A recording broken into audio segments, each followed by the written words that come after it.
भाऊ, आज जिजाऊ जन्मोत्सव मोठ्या उत्साहात साजरा केला जाता का? आज राष्ट्रमाता राजमाता जिजाऊ माँसाहेबांचा 428वा जन्मदिवस लाखोच्या संख्येनं संपूर्ण देशभरातून जिजाऊ प्रेमी माननीय छत्रपती शिवाजी महाराज प्रेमी मंडळी या ठिकाणी मोठ्या उत्साहामध्ये येते. विशेष करून महिला वर्गांचा सुद्धा मोठ्या प्रमाणे या ठिकाणी सहभाग असतो आणि खऱ्या अर्थानं हे आपल्या सिंदखेड राज्याचं बुलढाणा जिल्ह्याचं, ज्याला आपण मातृतीर्थ जिल्हा जिजामातेच्या नावानं ओळखतो, त्याचं हे वैभव आहे.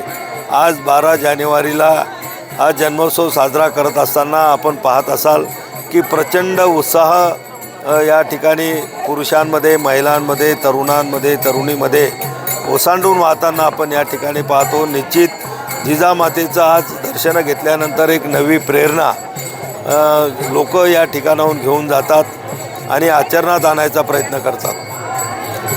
आज या जिजाऊ जन्मोत्सवाच्या मी सर्वांना मनापासून खूप खूप खूप शुभेच्छा देतो.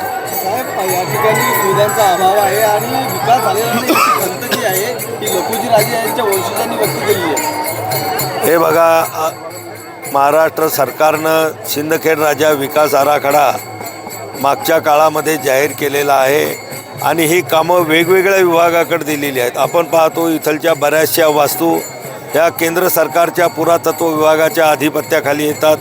काही वास्तू राज्य सरकारच्या पुरातत्व विभागाच्या अधिपत्याखाली येतात.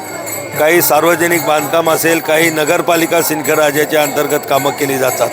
आणि आज आपण या ठिकाणी दरवर्षी आपण या ठिकाणी येतो. दरवर्षी कुठलं ना कुठलं नवीन कामं या पूर्ण झालेलं आपण या ठिकाणी पाहतो. निश्चित या विकास आराखड्याला थोडा पूर्ण व्हायला उशीर लागत आहे. त्याचं कारण की पुरातत्व विभागाची जी कामं असतात ही अतिशय बारकाईनं त्या केल्या जातात.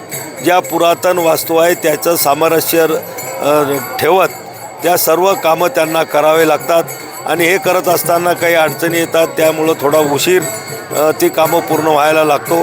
पण लवकरात लवकर केंद्र आणि राज्य सरकारच्या माध्यमातून हा विकास आराखडा पूर्ण करून घेण्यासाठी आम्ही प्रयत्नशील होतो आणि राहू. लवकरात लवकर पूर्ण करून घेण्याचा आमचा प्रयत्न आहे.